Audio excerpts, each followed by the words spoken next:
ನಾರಾಯಣದಾಸರಹಳ್ಳಿ ಗ್ರಾಮದಲ್ಲಿ doctor B R Ambedkar ಅವರ 135ನೇ ಜಯಂತಿಯನ್ನು ಅದ್ದೂರಿಯಾಗಿ ಆಚರಣೆ.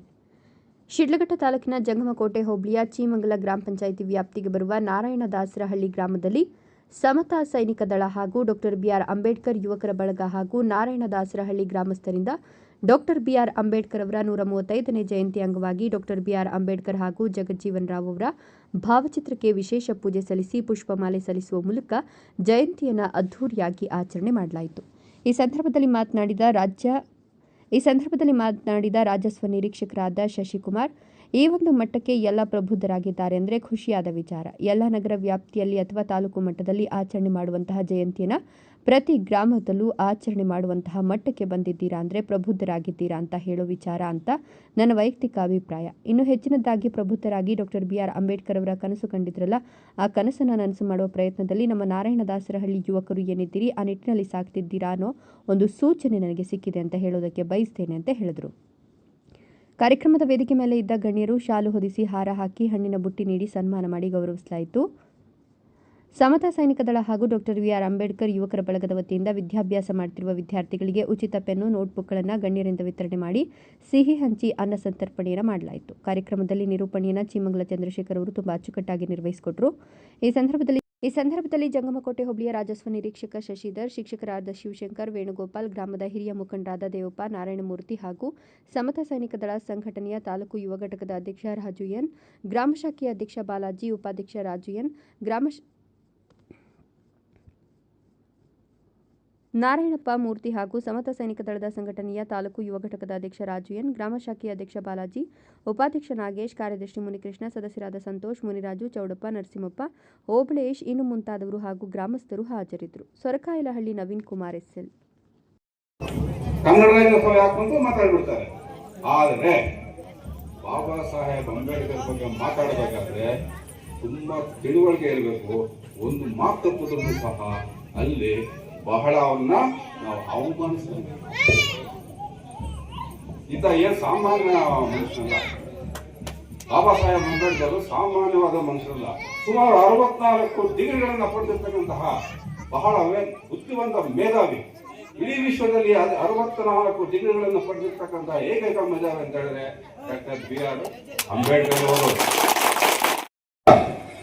ಈ ಒಂದು ಮಟ್ಟಕ್ಕೆ ಎಲ್ಲರೂ ಒಂದು ಪ್ರಬುದ್ಧರಾಗಿದ್ದಾರೆ ಅಂತ ಅಂದ್ರೆ ಒಂದು ಖುಷಿಯಾದಂಥ ವಿಚಾರನೆ. ಇದು ಬರೀ ಎಲ್ಲೋ ಒಂದು ನಗರ ವ್ಯಾಪ್ತಿಯೊಳಗ ಅಥವಾ ಒಂದು ತಾಲೂಕು ಮಟ್ಟದಲ್ಲ ಅಥವಾ ಎಲ್ಲೋ ಒಂದು ಇದರಲ್ಲಿ ಮಾತ್ರ ಆಚರಣೆ ಮಾಡತಕ್ಕಂಥ ಒಂದು ಜಯಂತಿನ ಇವತ್ತು ಪ್ರತಿ ಗ್ರಾಮದಲ್ಲೂ ಆಚರಣೆ ಮಾಡೋ ಒಂದು ಮಟ್ಟಕ್ಕೆ ತಂದಿದ್ದೀರಾ ಅಂದ್ರೆ ಒಂದು ಪ್ರಬುದ್ಧರಾಗಿದ್ದೀರಾ ಅಂತ ಹೇಳೋ ಅಂತ ವಿಚಾರನೆ ಅಂತ ನನ್ನ ಒಂದು ವೈಯಕ್ತಿಕ ಅಭಿಪ್ರಾಯ. ಆದರೆ ಇನ್ನೂ ಹೆಚ್ಚಿನದಾಗಿ ಪ್ರಬುದ್ಧರಾಗಿ ನಮ್ಮ ಅಂಬೇಡ್ಕರ್ ಸರ್ ಏನು ಒಂದು ಕನಸು ಕಂಡಿದ್ರಲ್ಲ, ಆ ನನಸನ್ನು ಮಾಡೋ ಒಂದು ಪ್ರಯತ್ನದಲ್ಲಿ ನಮ್ಮ ನಾರಾಯಣದಾಸರಲ್ಲಿ ಯುವಕರು ಏನಿದ್ದೀರಾ ಅವರು ಆ ನಿಟ್ಟಲ್ಲಿ ಸಾಕ್ತಾ ಇದ್ದೀರಾ ಅನ್ನೋ ಒಂದು ಸೂಚನೆ ನನಗೆ ಸಿಕ್ಕಿದೆ ಅಂತ ನಾನು ಹೇಳಕ್ಕೆ ಬಯಸ್ತೀನಿ. ಇಲ್ಲಿ ಎಲ್ರಿಗೂ ಒಂದು ನಮ್ಮ ಅಂಬೇಡ್ಕರ್ ಸಾಹೇಬರು 3 ಮಂತ್ರ ಹೇಳಿದ್ದಾರೆ. ತಮ್ಗೆಲ್ಲರಿಗೂ ಗೊತ್ತಿದೆ. ಈಗ ಎಲ್ಲರೂ ನಮ್ಮ ಶಿವಶಂಕರ್ ಸರ್ ಇರ್ಬೋದು, ಗೋವರ್ಧನ್ ಸರ್ ಇರ್ಬೋದು, ಭಾಳ ವಿವರವಾಗಿ ಹೇಳಿದ್ದಾರೆ. ಅವ್ರಿಗೆ ನಾನು 2 ಮಾತು ಹೇಳ್ತೀನಿ. ನಮ್ಮ ಅಂಬೇಡ್ಕರ್ ಸರ್ ಅವರು 3 ಮಂತ್ರಗಳು ಹೇಳ್ಕೊಟ್ಟಿದ್ರು. ಮೊದಲನೇದು ಶಿಕ್ಷಣ ಅನ್ನೋದು ಒಂದಿದ್ರೆ ನೀವು ಎಲ್ಲಾದ್ರೂ ಪಡಿಬಹುದು ಅನ್ನೋದು ಮುಂದಕ್ಕೆ ಒಂದು ನಾಂದಿ. ಫಸ್ಟ್ ಸ್ಟೆಪ್ ಶಿಕ್ಷಣ ತಗೋಬೇಕು ಅಂತ ಕೇಳ್ತಾರೆ. ನಮ್ಮ ಗುರುಗಳಿಂದ ಹೇಳ್ತಾ ಇದ್ರು, ನಾವು ಆ ಕಾಲದಲ್ಲಿ ಏನೇನು ಯಾವ ಸ್ಟೂಡೆಂಟ್ಸ್ ಯಾವ ರೀತಿ ಇದ್ರು, ಇವತ್ತು ಏನು ಸಾಧನೆ ಮಾಡಿದ್ದಾರೆ, ಎಲ್ಲೆಲ್ಲಿದ್ದಾರೆ ಅಂತ ಒಂದು ಮೆಲುಕು ಹಾಕಿದ್ರು. ಆ ಮೆಲುಕು ನನಗೆ ಒಂದು ಒಳ್ಳೆ ಒಂದು ಉತ್ತಮ ಮತ್ತೆ ಒಳ್ಳೆ ಒಂದು ಸಂದೇಶ ಕೊಟ್ಟರು ಅವರಲ್ಲಿ. ಫಸ್ಟ್ ಶಿಕ್ಷಣ ಪಡ್ಕೊಂಡಿದ್ವಿ ನಾವು ಅಂದ್ರೆ ಸಮಾಜಕ್ಕೆ ನಾವು ಅರ್ಹತೆ ಇದೆ ನಮಗೆ ಅನ್ನೋದು ಒಂದು. 2ನೇದು ಸಂಘಟನೆ ಆಗಿದ್ರೆ ಏನಾರೇ ನಾವು ಸಮಾಜದಲ್ಲಿ ಪಡ್ಕೊಬಹುದು ಅನ್ನೋದಕ್ಕೆ ನಿಮ್ಗೆಲ್ಲರಿಗೂ ಒಂದು ಅನುಭವ ಆಗಿದೆ ಅಂತ ಅನ್ಕೊಂತೀನಿ. ಎಲ್ಲರೂ ಪ್ರತಿಯೊಬ್ಬರು ಸಹ ನೀವೆಲ್ಲರೂ ಅದು ಸಂಘಟನೆಯಿಂದ ಏನು ಸಾಧಿಸಿದ್ದೀರಾ ಅಂತ ಎಲ್ಲರಿಗೂ ತೋರಿಸ್ತಾ ಇದ್ದೀರ. ಎಲ್ಲ ಪ್ರತಿಯೊಂದು ಹಳ್ಳಿಲಿ ಇರ್ಬೋದು, ಪ್ರತಿಯೊಂದು ಇದರಲ್ಲಿ ಸಂಘಟನೆ ಮುಖಾಂತರ ಯಾವ ರೀತಿ ನೀವು ಹೋರಾಟ ಮಾಡ್ತಾ ಇದ್ರ ಅಂತ ಎಲ್ಲ ಒಂದು ರೂಪುರೇಷೆಗಳನ್ನ ಮಾಡ್ಕೊಂಡಿದ್ದೀರಾ.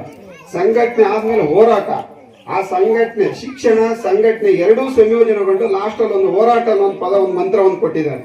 ಅದರಿಂದ ನಾವು ಸಮಾಜದಲ್ಲಿ ಏನ್ ಬೇಕಾದ್ರೂ ನಾವು ಪಡ್ಕೋಬಹುದು ಹೋರಾಟದಿಂದ ಅನ್ನೋದು ನೀವೆಲ್ಲರೂ ತೋರಿಸ್ಕೊಟ್ಟಿದ್ದೀರಾ. ಆ ಅಂಬೇಡ್ಕರ್ ಜಿ ಅವರು ಸಹ ಅದನ್ನ ತೋರಿಸಿ ಪಾಯ ಹಾಕಿ ಹೋಗಿದ್ದಾರೆ. ನಾವು ಆ ಒಂದು ಮಾರ್ಗದಲ್ಲಿ ನಡೆಯೋಣ ಅಂತ ಹೇಳ್ತಾ ನೀವೆಲ್ಲರೂ ಆ ಒಂದು ಹಿರಿಯರ ಅವರ ಒಂದು ಮಾರ್ಗದರ್ಶನದಲ್ಲಿ ನಡೆಯೋಣ ನಾವೆಲ್ಲರೂ ಸೇರಿ ಅಂತ ಹೇಳ್ತಾ ಕೊಟ್ಟಿದ್ದಾರೆ. ಅದೇ ರೀತಿ ನಮ್ಮ ನರಗುಂಸಲಿ ಗ್ರಾಮಸ್ಥರ ಯಾವ ವಿದ್ಯಾರ್ಥಿಗಳು ಶಾಲೆಗೆ ಹೋಗಲ್ವೋ ದಯವಿಟ್ಟು ನಮ್ಮ ಊರಿನ ಹಿರಿಯರ ಮುಖಭಂಗ ಮಾಡಬೇಡಿ. ದಯವಿಟ್ಟು ನಾಳೆಯಿಂದ ಎಲ್ಲ ಯಾರು ಶಾಲೆ ಬಿಟ್ಟ ವಿದ್ಯಾರ್ಥಿಗಳು ದಯವಿಟ್ಟು ಹೋಗಿ. ಹರ್ಷಿತ್ ಕುಮಾರ್, ಅದೇ ರೀತಿ ನಮ್ಮ ನಾರಾಯಣದಲ್ಲಿ ನಮ್ಮ ಗುರುಗಳಿಂದಂತಹ ಮರ್ಯಾದೆ ಉಳಿಸಿಕೊಟ್ಟು ನಮ್ಮ ಊರಿನ ಮುಖಂಡರಿಗೆ ಹಾಗೂ ನಮಗೆ ಗೌರವ